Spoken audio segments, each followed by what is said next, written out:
Madame, mademoiselle, monsieur, bonjour. Nous sommes aujourd'hui le 4 juillet 2013 et j'ai le plaisir de vous présenter le numéro 129 de notre émission Entre nous soit dit. Nous allons parler aujourd'hui du problème de l'immigration. Je sais que c'est un problème qui est souvent évité parce que certains disent qu'il est brûlant ou parfois qu'il est dangereux, mais nous allons l'aborder d'une manière qui se veut aussi scientifique que possible, et pour ce faire, nous avons fait appel à Gérard Pince. Mon cher Gérard, bonjour. Bonjour Claude. Ravi de vous accueillir dans cette émission. J'ai eu le plaisir de vous accueillir plusieurs fois en tant que romancier d'ailleurs. Enfin là, c'est plutôt l'économiste et le spécialiste des problèmes de ce type que nous avons invité. Vous êtes donc l'auteur d'un ouvrage que vous venez de publier, il est tout à fait récent, qui s'intitule « Les Français ruinés par l'immigration » aux éditions Godefroy-Bouillon. Alors c'est un ouvrage qui n'a pas un nombre considérable de pages, mais c'est un grand avantage parce que vous y donnez des chiffres qui sont faciles à lire d'une part et à retenir d'autre part, et puis parce que finalement c'est une sorte de bréviaire économique puisque tous les grands chiffres de l'économie française s'y trouvent. Alors, bien entendu, ce que vous avez voulu démontrer dans cet ouvrage, c'est ce que coûte réellement l'immigration. Un certain nombre d'économistes s'y sont déjà essayés, avec plus ou moins de succès, mais ce que je retiendrai surtout, c'est qu'au fond, le véritable problème que vous posez, c'est celui qu'on n'arrive jamais à poser en France, à savoir, est-ce que la France a besoin d'immigrés? Alors, votre réponse, manifestement, est non. Non, oui, elle est non, puisque cet ouvrage montre que, au moins en ce qui concerne les immigrés en provenance des pays tiers, des pays extérieurs à l'Union européenne, indépendamment des déficits qu'ils génèrent à la fois au niveau des finances publiques et au niveau de votre budget familial, du budget de tous les jours, ils sont en surnombre par rapport aux capacités de l'économie, et de ce fait, cela entraîne, contrairement à ce qui est indiqué et proclamé, cela entraîne à la fois un accroissement du chômage des natifs et aussi une réduction des revenus du travail de l'ensemble des acteurs, puisqu'ils tirent les salaires vers le bas. Bon, il y a évidemment un SMIC qui forme un prix plancher, mais les gens y sont collés de plus en plus. Alors, comment avez-vous procédé? Parce que finalement, beaucoup de chiffres circulent ici et là, mais d'après ce que j'ai lu dans votre ouvrage, puisque je l'ai lu, et même 2 fois, tellement il est intéressant, vous ne publiez que des chiffres officiels, en fait. Ben, c'est-à-dire, je pars d'une méthode que j'avais déjà expérimentée à travers les études que j'avais faites sur Internet, d'une méthode qui est finalement assez simple et qui devrait être en fait suivie, à mon avis, par tous ceux qui s'intéressent à ces problèmes. C'est-à-dire, je reprends la comptabilité nationale, qui donne un tableau de l'ensemble de l'économie française à une date donnée. Et j'ai choisi 2011, puisque ce sont les dernières données globales que nous ayons. La comptabilité nationale sort toujours avec un certain retard, parce que ça suppose des collections de chiffres extrêmement importantes. Donc tous les chiffres globaux proviennent de l'INSEE. Les clés de répartition que je fais entre les uns et les autres, c'est-à-dire les natifs et les immigrés des pays tiers, évidemment, ces clés de répartition relèvent de moi, j'en assume la responsabilité. Mais tous les pays, tous les chiffres globaux qui figurent viennent du gouvernement français, de l'INSEE. Pardon de vous interrompre, mais vous dites que la répartition vient de vous. En réalité, certes, elle vient de vous parce que vous avez fait le calcul, oui, mais le calcul est fondé sur des chiffres que fournit aussi l'INSEE. Absolument. Ce n'est pas vous qui avez inventé les chiffres. Absolument. Je prends un exemple très simple, par exemple. Bon, pour les dépenses de retraite qui s'élèvent à 300 milliards, bon, ben ça c'est le chiffre global qui est donné par l'INSEE, mais à partir de là, j'ai le nombre d'émigrés des pays tiers qui sont au-delà de 60 ans, le nombre de natifs ou de résidents européens qui sont aussi au-delà de 60 ans, et ensuite on applique une simple péréquation. C'est une question de règle de 3, tout simplement, pour voir quelle est la part qui revient aux uns et quelle est la part qui revient aux autres. Pour les dépenses de santé aussi, mais là c'est plus compliqué, parce que pour les dépenses de santé, qui est un deuxième poste très important, 219 milliards. Pour les dépenses de santé, il faut tenir compte aussi de l'âge des gens. C'est-à-dire que je m'appuie donc là sur une étude de la direction du Trésor qui a calculé les dépenses de santé par habitant et par tranche d'âge. Donc à partir de là, on fait une pondération de ces tranches d'âge. On sait que par exemple en fin de vie c'est 8 000 € par habitant, et alors que c'est peut-être 1 000 € en début et par an, 1 000 € en début de vie. Donc il faut pondérer à partir des tranches d'âge pour faire cette répartition. D'ailleurs ça montre à ce sujet, contrairement à l'idée qui est répandue, et répandue même d'ailleurs par ceux qui sont les apôtres de l'immigration, qui disent qu'elle nous enrichit. Ils disent « Ah oui, mais c'est vrai, elle nous enrichit, bien que les immigrés soient surreprésentés dans les dépenses sociales. » Or, ces messieurs qui viennent des universités, etc., ou du Conseil économique, et qui prétendent ça, je me demande comment ils sont arrivés à une telle conclusion. Puisque dans les dépenses sociales, nous avons justement, qui font 640 milliards au total, vous voyez l'énormité, c'est 65% des dépenses publiques totales de la France. Vous avez les retraites, 300 milliards, qui ne concernent pas majoritairement et pas d'une manière très importante les immigrés des pays tiers, puisqu'ils sont jeunes, ils sont arrivés récemment, et les dépenses de santé. Donc ils ne sont pas surreprésentés dans les dépenses sociales. C'est absolument faux. La dépense par habitant, la dépense sociale par habitant d'un natif est supérieure à celle d'un immigré des pays tiers, pour la raison logique et évidente que je viens de vous expliquer, à savoir le poids des retraites et de la santé. Rien que ces deux postes, évidemment, font qu'il y a une différence. De même pour les dépenses de l'État que je répartis, suivant la comptabilité analytique totalement, ce que ne font pas là beaucoup de ceux qui ont publié des études de ce type. Ils ne répartissent pas, par exemple, les dépenses régaliennes. Or, il faut les répartir en comptabilité analytique. On travaille à full costing, c'est-à-dire on doit répartir tous les coûts. Par exemple, en comptabilité analytique d'entreprise, si vous étudiez la comptabilité, le coût d'une unité qui fabrique qui fait les peintures dans une usine automobile, eh bien cette unité qui fait les peintures, il faut aussi lui affecter ce qu'on appelle des coûts de structure, c'est-à-dire par exemple une partie du coût de la secrétaire du président directeur général. Sinon ça n'a pas de sens, il faut lui affecter aussi une partie du coût des amortissements. Vous voyez, donc on doit tout répartir. Tous les postes sont répartis de manière systématique et à partir de là, on voit que finalement le gros problème qui se pose, c'est pas tellement au niveau des dépenses, mais que le problème vient des recettes. Comme les immigrés des pays tiers ont de faibles revenus, et ces faibles revenus, c'est à partir des chiffres officiels de l'État français, alors là c'est exactement qui montre qu'en définitive 6 sur 10 sont inactifs. 6 sur 10 sont inactifs, c'est un chiffre considérable. À partir de là, ils ont des revenus faibles. Ayant des revenus faibles, leur contribution à la couverture des dépenses publiques est elle-même extrêmement inférieure à celle des natifs. Alors qu'un natif il contribue pour 17 000 €, un immigré des pays tiers il contribue pour 9 000 €. C'est là qu'il y a une différence énorme qui va entraîner ensuite, évidemment, qui va se répercuter au niveau du déficit global. Et ça, c'est une des grandes découvertes que vous avez faites. En tout cas, on pouvait en avoir l'intuition, mais là, vous le démontrez. Oui, je m'étonne d'ailleurs que des économistes patentés puissent continuer à affirmer des choses aussi contraires aux chiffres. Et que circule également, vous l'avez rappelé, dans l'opinion, un certain nombre. Alors évidemment, c'est alimenté par un certain nombre de choses choquantes, quand il y a plusieurs personnes sur la même carte vitale, etc., etc. Ce sont des abus, mais les abus ne sont pas réellement la cause. Non, les abus, bon, ça se chiffre en millions, ça se chiffre pas en milliards. J'ajoute une chose aussi qui est surprenante de la part des économistes. Ils confondent la population active et la population occupée. Or, la population active, elle comprend les chômeurs. Bien sûr.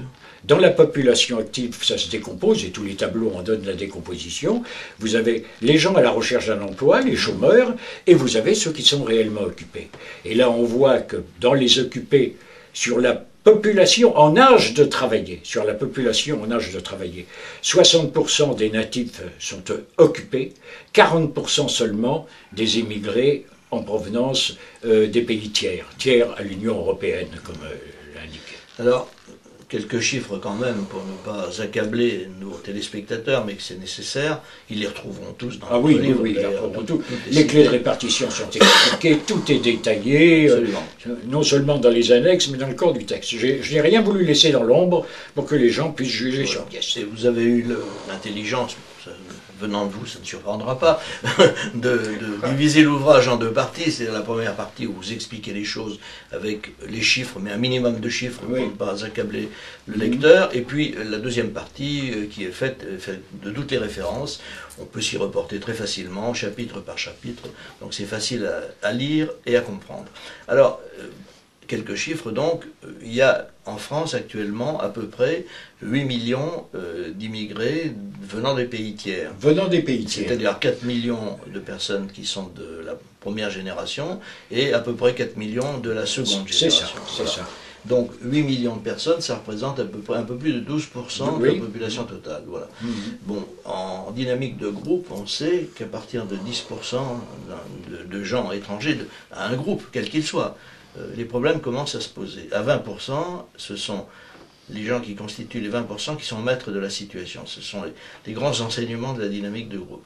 Bon, nous sommes dans une phase intermédiaire, mais avancée, puisque les immigrés sont actuellement donc, un peu plus de 12%, et actuellement, autre chiffre que vous donnez, mais qui est presque un peu minoré, parce que vous avez voulu vous en tenir à des choses établies, 200 000 arrivées par an à peu près. En réalité, les spécialistes, enfin les vrais spécialistes disent qu'il y en a plus de 300 000. Enfin, bornons-nous aux 200 000. C'est-à-dire 200 000 par an, effectivement, ce sont les statistiques officielles, mais comme je le dis, mon étude ne tient pas compte de toute l'immigration clandestine, puisque par définition, je n'ai pas de chiffres. Je ne peux pas étudier quelque chose qui n'est pas chiffré. De même l'économie informelle, qui fait vivre une partie des inactifs d'ailleurs, je ne peux pas non plus le chiffrer. Enfin, vous avez rétabli à partir des chiffres de 2011, les derniers chiffres disponibles, avec d'autres chiffres officiels qui indiquent le nombre d'immigrés, vous avez établi ce chiffre de 8 millions de personnes issues de l'immigration. Alors, ces 8 millions de personnes, vous nous dites qu'elles ne sont pas occupées autant que les natifs français. Bon. Deuxième problème et deuxième révélation, ces personnes ne sont donc pas occupées, donc contribuent beaucoup moins que les natifs à la richesse générale. Et troisièmement, quelle est la répartition par tranche d'âge, par exemple? La deuxième génération n'est pas faite que d'enfants, il y a aussi des jeunes. Ces jeunes sont appelés à travailler éventuellement. Et donc, est-ce que vous avez le même pourcentage de non-activité? Il semble, j'ai cru comprendre que la deuxième génération était encore moins active que la première. Oui. Dans la deuxième génération, donc on a un taux d'inactivité qui est encore plus important parce que le taux de chômage est plus fort. Voilà. Alors, vous dites également, et là aussi... Il doit être de 24% comme taux de chômage par rapport à 20% pour la première génération. Voilà. Et donc, vous nous expliquez également, et là c'est de la réflexion économique, que les salaires qui sont éventuellement réclamés par les personnes issues des pays tiers, tirent vers le bas l'ensemble des salaires. Est-ce que vous pouvez nous expliquer votre raisonnement? Bien, c'est-à-dire que cela tire vers le bas l'ensemble des salaires, c'est à partir tout simplement de la loi de l'offre et de la demande.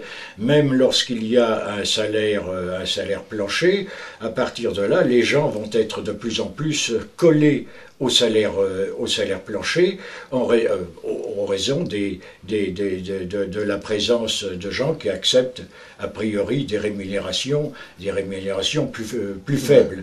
Alors ça se vaut cela que pour évidemment à qualification égale, que pour des gens qui ont des qualifications égales. Ou absence de qualification. Ou absence de qualification. Enfin, manifestement, il y a un effet qui a été constaté d'ailleurs pas seulement en France, France, mais qui a été constatée dans tous les pays, y compris aux États-Unis, où effectivement Borjas et d'autres ont montré qu'il y avait au niveau des cols blancs, enfin des cols bleus plus exactement, oui, c'est-à-dire au niveau des gens peu qualifiés, qu'il y avait une baisse générale des rémunérations qui était tirée vers le bas, oui, par l'immigration des pays tiers. Bon, il y a quand même le plancher du SMIC, mais néanmoins, il y a bien cet effet qui résulte tout simplement de la loi de l'offre et de la demande. Alors là, il y a une chose aussi j'essaye en quelques pages très brèves évidemment, de démolir une mystification, c'est l'idée qu'il y aurait deux marchés du travail, qu'il y aurait un marché des natifs et un marché des immigrés des pays tiers, ces deux marchés étant complètement déconnectés, si bien que ce qui se passerait sur l'un n'aurait pas d'effet sur l'autre. C'est comme ça qu'on explique que les salaires ne peuvent pas être tirés vers le bas ou que le chômage général n'est pas augmenté par les immigrés des pays tiers. Or, je montre à partir de chiffres qui sont là aussi des chiffres officiels du gouvernement français que les gens des pays tiers et les natifs sont exactement à égalité dans les emplois réputés dangereux, pénibles, mal payés, etc. On le montre dans la construction où là, les immigrés des pays tiers sont un peu plus nombreux que que les natifs, mais pas dans l'agriculture, pas dans l'industrie où au contraire ce sont les natifs qui sont plus nombreux, pas dans les fonctions régaliennes qui sont dangereuses par définition, sapeurs-pompiers, militaires, mais qui sont pour le moment réservés principalement aux natifs, et quant aux métiers mal payés... Pardon, ils sont surtout réservés aux gens de nationalité française. De nationalité française, pas forcément les natifs. Pas forcément les natifs. Et dans les métiers qui sont peu payés, c'est-à-dire qui sont tout le secteur tertiaire, bon bah là ils sont à 80% dans le secteur tertiaire, comme tous les Français qu'on peut retrouver qui sont aussi dans le secteur tertiaire, dans des emplois qui sont souvent effectivement tous au niveau du SMIC. Tout le monde est tiré au niveau du SMIC. D'ailleurs, il y a un chiffre aussi qu'il faut citer, qui est très important, je crois, qui montre un petit peu, qui ne découle pas forcément directement de l'immigration, mais il faut le citer quand même. Entre 2006 et 2012, le revenu par tête d'habitant en France, le PIB par tête d'habitant, en euros constant, à prix constant, base de 95, n'a pas bougé. C'est-à-dire que ça fait 7 ans où nous sommes avec un PIB stagnant par tête d'habitant. Le PIB global a légèrement augmenté, mais comme la population a augmenté aussi, on a une stagnation complète du PIB.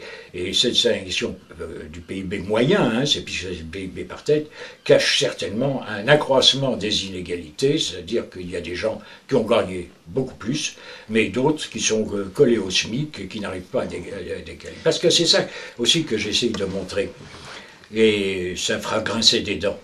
C'est au fond... justement à propos de l'offre et de la demande, tout ça, toute la courte analyse que je fais, et qui reprend au fond ce qu'écrivent tous les spécialistes internationaux, montre qu'il y a des gagnants et des perdants à l'immigration. Les gagnants, ce sont le patronat et les cadres supérieurs, parce qu'effectivement, ils représentent le facteur complémentaire du capital, et les perdants, ce sont les classes populaires, qui voient leurs revenus tirés vers la baisse et qui supportent tous les coûts, tout le fardeau sociétal, c'est-à-dire fiscal, etc., de l'immigration. Et c'est cette conjonction qui explique pourquoi les élites partout disent « mais non, l'immigration c'est très bien ». Ben oui, évidemment c'est très bien parce qu'ils en profitent. Alors la théorie économique, vous la connaissez, je l'explique très brièvement là-dedans, dit voilà comment les choses se passent. Bien sûr, l'immigration va faire baisser les salaires. Oui, mais comme l'économie libérale, vous savez, classique, aime un peu les success stories, puisque les salaires baissent, cela crée une aubaine pour le capital. Donc les capitaux de tous les pays vont venir pour s'investir. Comme les capitaux vont s'investir massivement, les salaires vont devenir de nouveau le facteur rare, et donc les salaires vont augmenter. Bon, tout cela, ce sont des raisonnements, si vous voulez, qui sont repris par le Conseil d'analyse économique, par tout un tas de gens, etc., parce que c'est le raisonnement classique, mais ça n'a pas de sens, puisqu'au contraire, on voit qu'il y a une délocalisation, un départ massif du capital, et au fond, qu'est-ce que c'est que l'immigration? Ben, c'est une délocalisation sur place, tout simplement. Formule à retenir, une délocalisation sur place. Alors, précisément, mon cher Gérard, parmi toutes les conséquences de vos découvertes, on peut le dire d'ailleurs, il y a des découvertes dans ce livre très importantes. Il y en a une que vous avez en particulier, parce que votre expérience d'analyste international et de spécialiste de la finance vous a permis de le découvrir aussi, c'est qu'une bonne partie de la crise, la fameuse crise financière que nous subissons depuis 2007-2008, est due aux États-Unis précisément, au fait que le gouvernement, pour pallier la baisse du revenu qui tenait aussi à une immigration très importante, a déversé de l'argent en grande quantité et que ça nous a conduit à la crise financière. Oui, c'est une hypothèse, mais qui est corrélée par les chiffres qu'on voit qui sont importants. Une hypothèse assez fondée. C'est-à-dire qu'en Amérique, effectivement, face à la baisse des salaires, et comme il fallait maintenir le pouvoir d'achat de la consommation pour que les gens consomment, pour pouvoir faire marcher la machine économique, on a inondé le pays de crédits en faveur de gens qui finalement avaient des revenus ne permettant pas de les rembourser. De là est venue la crise, la crise bancaire, la faillite que nous avons connue.